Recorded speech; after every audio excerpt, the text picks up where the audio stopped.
अस्सलाम वालेकुम बच्चों, उम्मीद है आप सब लोग खैरियत से होंगे। आज हम ये चैप्टर शुरू करने जा रहे हैं। आज इसको हम डिटेल में पढ़ने वाले हैं, एग्जाम के हिसाब से तैयारी करने वाले हैं। चाहे आप ये कभी भी देख रहे हो साल में, चाहे पेपर में आपके पास 10 महीने बचे हों या फिर 10 दिन बचे हुए हैं, हम आपको ऐसे तैयारी कराने वाले हैं कि आपके है ना फेडरल बोर्ड में 90% से ज्यादा मार्क्स आए। हम आपको इंपॉर्टेंट चीजें एग्जाम्स में क्या क्या एग्जामिनर को चाहिए होता है, ये हमारा पहला लेक्चर नहीं है। तो अगर आपको कुछ चीज समझ ना आए, कंफ्यूजन हो, तो वो इसलिए क्योंकि आपने पहला लेक्चर नहीं देखा हुआ। तो भाई पहला वाला लेक्चर देख लो और ऑर्डर में चलो, बगैर शुरू के कॉन्सेप्ट्स को पढ़े हुए ये आपको कंफ्यूजन, ये पहला लेक्चर नहीं है। अगर आपको पहला लेक्चर देखना है और बाकी सारे चैप्टर्स के भी और इन सारे सब्जेक्ट्स के भी, तो भाई आप जाओ हमारे कमेंट सेक्शन में, यहाँ पे डाली हुई है 4 लिंक।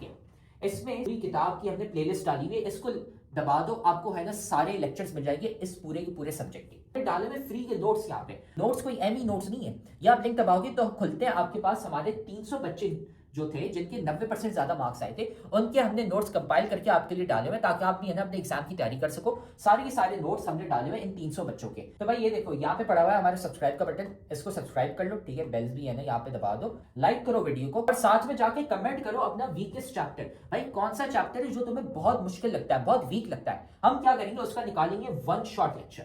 वन शॉट लेक्चर एक लंबा सा पूरे चैप्टर का लेक्चर होगा, उसमें हम आपको एग्जाम ओरिएंटेड तैयारी कराने वाले हैं ताकि आपके है ना पेपर में 90% मार्क्स आ सके। तो जाके कमेंट करो कौन सा चैप्टर आपको बहुत मुश्किल लगता है। फिर ये याद रखना कि भाई हमारे लेक्चर्स, हमारे नोट्स, सारे गेस्ट पेपर्स काम के होते हैं। ये 300 बच्चे हैं जिनके ना 90% ज्यादा मार्क्स आए थे। तो सारा मटेरियल कमेंट सेक्शन में सबसे पहला कमेंट है, वहां पे पड़ा हुआ है। और अगर आप भी उन बच्चों की तरह 90% ज्यादा मार्क्स लाना चाहते हैं तो आप भी है ना हमारी बैच ज्वाइन कर सकते हैं, जिसमें हम आपको A to Z सारी तैयारी कराते हैं सारे सब्जेक्ट्स की, है ना। हमारी स्पेशल बैच नंबर 1 है, तो हमें इस व्हाट्सएप नंबर पर मैसेज कर लो। ये सारी चीजें हम आपको देते हैं और एग्जाम के हिसाब से तैयारी कराते हैं। अगर आप भी है ना 90% ज्यादा मार्क्स लाना चाहते हैं, अपने माँ बाप का नाम रोशन करना चाहते हैं। तो अब हम ये लेक्चर शुरू करते हैं। इस टॉपिक को आज डिटेल में हम पढ़ने वाले हैं ना कुछ बनाए। सही है ना। तो देखिए, दो चीजें होती हैं। आपके पास कोई भी कंपाउंड होता है, इसको शो करने की दो चीजें होती हैं। एक होता है एम्पेरिकल फार्मूला, एक होता है मॉलिक्यूलर फार्मूला। ठीक है। फॉर एग्जाम्पल, एक मैं आपको चीज बताता हूं, C6H12O6। ये है ग्लूकोज। वो जो ग्लूकोज की बोतल चढ़ती है ना, ये वो वाला ग्लूकोज है। ये बताता है कि जी ये जो मॉलिक्यूल है इसके अंदर 6 कार्बन है। बच्चे कितने कार्बन है? 6 कार्बन है। ये बताता है इसके अंदर 12 हाइड्रोजन है। ये बताता है इसमें 6 ऑक्सीजन है। तो ये सारी चीज इसमें मिली है। तो मेरे बच्चे, इसको कहते हैं मॉलिक्यूलर फार्मूला। बच्चे, जो मॉलिक्यूल होता है आपका, छोटा यूनिट, मॉलिक्यूलर फार्मूला ये बताता है कि जी ये जो चीज है इसमें कितने, कौन कौन सा एलिमेंट है। पहली ये चीज बनाएगा, बता रहा है कार्बन है, यस सर बता रहा है, हाइड्रोजन है बता रहा है, ऑक्सीजन है बता रहा है। दूसरी चीज ये बताएगा कि कितने कितना एटम है एलिमेंट के, कितने एटम्स हैं हर एलिमेंट के, कितने एटम्स है हर एलिमेंट के। सही है सर। कार्बन है, 6 कार्बन है, हाइड्रोजन है 12 हाइड्रोजन है, ऑक्सीजन है 6 ऑक्सीजन के एटम है। ये है मॉलिक्यूलर फार्मूला, एक्चुअल नंबर। इसी तरीके से इसका शॉर्ट फॉर्म आता है एम्पेरिकल फार्मूला, EF जिसे कहते हैं। उसमें क्या होता है, अगर आप देखो, अगर आप ये 3 डिजिट देखो, 6 12 6, 6:12 6, इसको तुम 6 से डिवाइड कर सकते हो। इसका कॉमन फैक्टर है 6। 6 को डिवाइड करो तो यहाँ पे आएगा जी 1:2:1। तो क्या करो, कार्बन लिखो, हाइड्रोजन लिखो, ऑक्सीजन लिखो। इसका जो सिंपलेस्ट रेशो है, सिंपलेस्ट रेशो के अंदर एग्जिस्ट कर सकता है, वो लिखो 1:1। ये होता है एम्पेरिकल फार्मूला। सही है। इसमें क्या होता है, आपको आप बताते हो कौन से एलिमेंट है। ठीक है।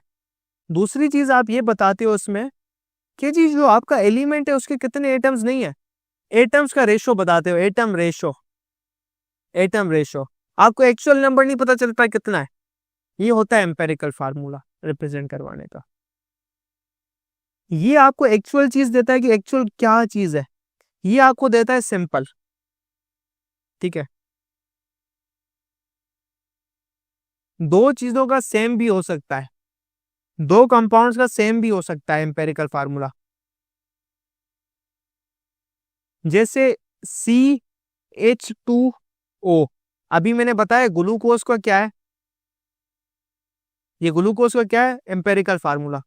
एक और मॉलिक्यूल है जिसे कहते हैं, ये है C6H12O6। एक और मॉलिक्यूल है, वो होता है CH3COOH। ठीक है, इसको तुम लिखोगे ना C2H4O2 होगा, इसका भी CH2O बनेगा, एसिटिक एसिड का भी यही बनेगा।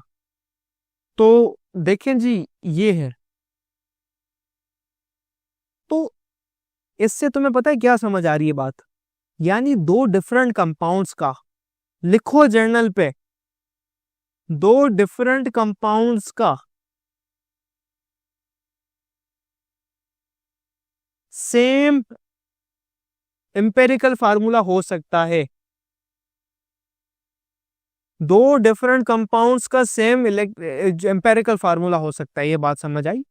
हाँ, लेकिन अगर वो कंपाउंड्स आप देखें एटम वाइज, मॉलिक्यूलर फार्मूला उनका सेम होगा, यू नो व्हाट, डिफरेंट होगा, आई मीन के उनका डिफरेंट होगा। जिससे इसका CH3COOH, इसका C6H12O6 से बता सकते हो। तो देखिए ये सारी चीजें, तो बच्चों को सवाल आता है, अक्सर बेशतर सवाल आता है, सर हमें जरूरत क्यों पड़ी वाई एम्पेरिकल फार्मूला, वो तो हमें एक्चुअल चीज बता ही नहीं रहा, वो तो खाली हमें सिंपल फॉर्म में दे रहा है और ये तो हमें और उलझा रहा है। मॉलिक्यूलर फार्मूला हमारे पास है, तो हम एम्पेरिकल फार्मूला की हमें पढ़ने की क्यों जरूरत, हरू में जो किसी चीज काम की नहीं है। बच्चों का सवाल होना चाहिए ये कि भाई ये क्यों पढ़े हम, हमें मॉलिक्यूलर फार्मूला हंसता मुस्कुराता हर चीज दे रहा है, भाई जरूरत क्या है एम्पेरिकल फार्मूला की, ये प्रॉब्लम्स क्रिएट कर रहा है, क्यों पढ़ रहे हैं हम इसे, जो मसला कर रहा है आधी अधूरी बात कर रहा है। हम तो वैसे ही खिलाफ होते हैं जो चीज आधी अधूरी, नीम हकीम खतरे जान, आधी मालूमात देने वाली चीज खतरनाक होती है। भाई ये लेक्चर तो तुम बहुत मजे से देख रहे हो, लेकिन तुम्हें पता है कि लेक्चर देखने से खाली 90% मार्क्स नहीं आ जाते। असल में भाई मार्क्स कैसे आते हैं, तो भाई ये लेक्चर देखने के बाद आपने नोट्स खुद के बनाने होते हैं और फिर साथ में आपने प्रैक्टिस भी करने होते हैं सवाल। भाई ये हमारा फेवरेट कोट है, 90% marks don't come from just hard work, they come from consistency, smart strategy and proper revision. भाई स्मार्ट तरीके से पढ़ो, स्मार्ट तरीका ये हमने आपको बताया हुआ है, तो साथ में हम आपको तरीका भी नहीं बता रहे, साथ में हम आपको दे रहे हैं भाई नोट्स। जाओ कमेंट सेक्शन में, नोट्स में से आपको मिल जाएंगे भाई उन बच्चों के नोट्स, 300 बच्चे थे जिनके 90% ज्यादा मार्क्स आए थे, उनके नोट्स वहां पे पड़े हुए, लेकिन साथ में उधर नीचे हमने आपको सवाल भी दिए हुए प्रैक्टिस के लिए। ये यहाँ पे पूरी गूगल शीट पड़ी हुई है भाई, यहाँ से जाके सवाल प्रैक्टिस करो। खाली ऐसा कुछ नहीं होता कि हाँ हम लेक्चर देखेंगे हमारे मार्क्स आ जाएंगे, नहीं भाई, नोट्स पढ़ने होते हैं और साथ में इनकी प्रैक्टिस भी करनी होती है सवालों की। मेरे बच्चे समझो बात को, ये जो एम्पेरिकल फार्मूला है ना, एक राज की बात बता रहा हूं, कोई नहीं बताएगा, कोई टीचर तुम कोई पाकिस्तान की कोचिंग जाके पढ़ लो ना, ए लेवल्स के अलावा, federal board, Sindh board, Punjab board, मुझे पता है टीचर्स, मैं 10 साल से पढ़ा रहा हूँ, मैं पता नहीं कितने इंस्टीट्यूट्स के अंदर हूँ, ये कॉन्सेप्ट नहीं देगा, ये कॉन्सेप्ट ये लेक करता है। आपको पता होगा स्कूल्स के अंदर आप पढ़ रहे हैं, आपने अगर पढ़ा होगा देखिएगा, मुझे बताइएगा। एम्पेरिकल फार्मूला हमने बनाया नहीं है, ये स्प्रिंग अप हुआ है। स्प्रिंग अप होने का मकसद कि जी खुद ब खुद आया है, खुद ब खुद। अच्छा जी, कैसे? देखें जी, मेरे पास ना एक चीज है, फॉर एग्जाम्पल पेट्रोल है, मुझे पता नहीं है पेट्रोल है पानी है, यानी समझो अंदर डाला हुआ है, मुझे पता करना है इसके अंदर क्या क्या मौजूद है, क्या क्या है, क्या क्या इंग्रेडिएंट मौजूद है, कार्बन है, हाइड्रोजन है, ऑक्सीजन है, नाइट्रोजन है। तो जिसको मैं आग लगाता हूँ, क्या करता हूँ, कंबस्ट करता हूँ, कंबस्शन। तो कंबस्शन से मुझे पता चलता है जी कार्बन डाइऑक्साइड बनती है, इससे मैं करता हूँ स्टोइकियोमेट्रिक कैलकुलेशन, और वो जो कैलकुलेशन करने के बाद मुझे पता चलती है ना, उसको कहते हैं बर्निंग एनालिसिस, कंबस्शन एनालिसिस, ठीक है। तो उस कंबस्शन एनालिसिस के नतीजे मुझे पता चलती है जो चीज इनके बारे में, वो मुझे एम्पेरिकल फार्मूला मिलता है इस चीज का, पेट्रोल का, फॉर एग्जाम्पल C2H3O5। मुझे ये फॉर एग्जाम्पल ये रियल नहीं है, मुझे ये एम्पेरिकल फार्मूला मिलता है। तो ये जो वेज है ना, जिससे हमें पता करना होता है कोई कौन सा कंपाउंड है। अगर आपके सामने मैं 10 लिक्विड रख दूं, तुम्हें क्या पता यार क्या है इसके अंदर, तो तुम्हें मालूम करना हो, तुम ये एनालिसिस करोगे, जो तुम्हारे पास चीज बन के आएगी वो होती है ये। तो तुम इसके साथ कुछ और चीज प्लस करते हो, दूसरी इंफॉर्मेशन करते हो, कैलकुलेशन करते हो, उसके बाद तुम्हें ये मोलिकुलर फार्मूला पता चलता है। यानी पहले हमारा जो मेथड है ना किसी चीज को मालूम करने का, ये स्प्रिंग अप हुआ है। एम्पेरिकल फार्मूला हमें उस मेथड से मिला है, उससे हमने मोलिकुलर फार्मूला निकाला है, इसकी वजह से इसकी इंपॉर्टेंस है। So this is automatically spring up, हमें इसकी कोई जरूरत नहीं है। लेकिन that's the real logic, logic इसका ये है। अभी हमें पता चल गया मोलिकुलर फार्मूला एक दफा के जी, ये C6H12O6 है, बस उसकी जरूरत खत्म, खत्म, गुड बाय, टाटा, अल्लाह हाफिज भाई, कोई जरूरत नहीं है, ये कॉन्सेप्ट है इसका। तो जी ये हरकत है। तो वो लोग जो कह रहे थे बच्चे के डेफिनेशन, जी ये आ गया, deals with the quantitative relationship between reactant products in a chemical reaction। इसको और अच्छा कर सकते हो in a balanced chemical reaction. Chemical reaction balance होना चाहिए।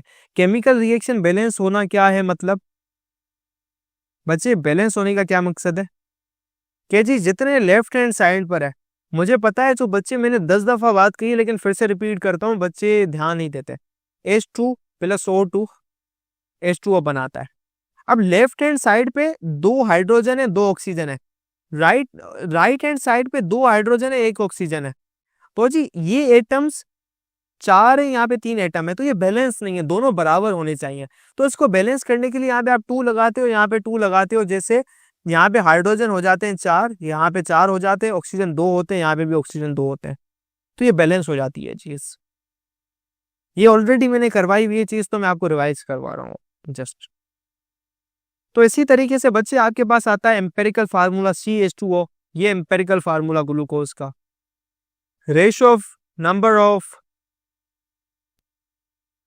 एटम्स, टाइप्स ऑफ एटम्स बताता है कि जी टाइप्स है, और जो नंबर होता है जी वो ratio of number of atom होता है। इसी तरीके से मॉलिक्यूलर फार्मूला जी आपको एक्चुअल नंबर ऑफ एटम देता है और टाइप्स ऑफ एटम बताता है। कुछ कंपाउंड्स होते हैं जिनका मॉलिक्यूलर फार्मूला और एम्पेरिकल फार्मूला सेम होता है। कुछ कंपाउंड्स होते हैं H2O, H2O 2 और 1 को तुम क्या फर्दर क्या तोड़ सकते हो, सिंप्लीफाई कर सकते हो, ये ऑलरेडी रेशो के अंदर है, 1:2, 3:1, तो ये दोनों का सेम होता है। यानी कोई बोले H2O का मॉलिक्यूलर फार्मूला और एम्पेरिकल फार्मूला अलग होता है, सेम होता है, सेम होता है, सही है। ये नोट्स में अपलोड कर दूंगा। ये कुछ हैं फार्मूलाज, ये आपने देखने हैं जी। ये ब्रोमीन हो गया, ये हाइड्रोजन हो गया H2। बच्चे पूछते हैं सर ये H अकेला क्यों नहीं लिखा जाता। H इसलिए नहीं लिखते क्योंकि ये मॉलिक्यूल के फॉर्म के अंदर एग्जिस्ट करता है। H2O, CO2, HCl, NaOH, कुपरस sulphate हो गया, और कॉपर सल्फेट हो गया, ग्लूकोज हो गया। तो उम्मीद है अब आपको है ना ये टॉपिक समझ आ गया। हमने सारे के सारे सब्जेक्ट्स और सारे के सारे चैप्टर्स के अपने नोट्स डाले हुए हैं, लेक्चर्स डाले हुए हैं। इधर कमेंट सेक्शन में चले जाओ, नोट्स पढ़े हुए हैं, लेक्चर्स पढ़े हुए हैं, गेस्ट पेपर भी हम आपको दे रहे हैं और इंपॉर्टेंट चीजें भी बता रहे हैं, ताकि आपको है ना एग्जाम की डेट्स भी पता चल जाए और आपका एग्जाम मिस ना हो जाए। सारी चीजें अपने कमेंट सेक्शन में डाली थी, वहां से है ना जाके वसूल कर लो इसको। तो आप देख रहे हो कि हमारी इतने सारे बच्चे हैं जिनके 90% ज्यादा मार्क्स आए। क्यों? सवाल देने के साथ साथ हम सिखाते हैं कि भाई आंसर कैसे लिखते हैं। आंसर लिखने का एक तरीका होता है, वो तरीका हम सिखाते हैं सिर्फ और सिर्फ हमारी बैच वाले बच्चों को, इसलिए हमारे इतने सारे बच्चे हैं जिनके 90% ज्यादा मार्क्स आए हैं। तो अगर आप भी हमारी बैच ज्वाइन करना चाहते हैं ताकि आपके भी 90% से ज्यादा मार्क्स आए, तो हमारी बैच खुली है। इस व्हाट्सएप नंबर पे हमें मैसेज कर लो, आपको ये सारी चीजें मिल जाएंगी। हम आपको सिखाएंगे कि भाई आंसर कैसे लिखते हैं। टॉपर बच्चे जो 90% ज्यादा मार्क्स लाते हैं वो आंसर कैसे लिखते हैं ताकि एग्जामिनर मार्क्स काट ही ना सके, ताकि वो एग्जामिनर बोले भाई ये लो फुल मार्क्स। हमें इस व्हाट्सएप नंबर पे मैसेज कर लो और हम आपको ऐड कर लेंगे हमारी बैच में, और फिर आप भी है ना 90% से ज्यादा मार्क्स ला सकते हैं।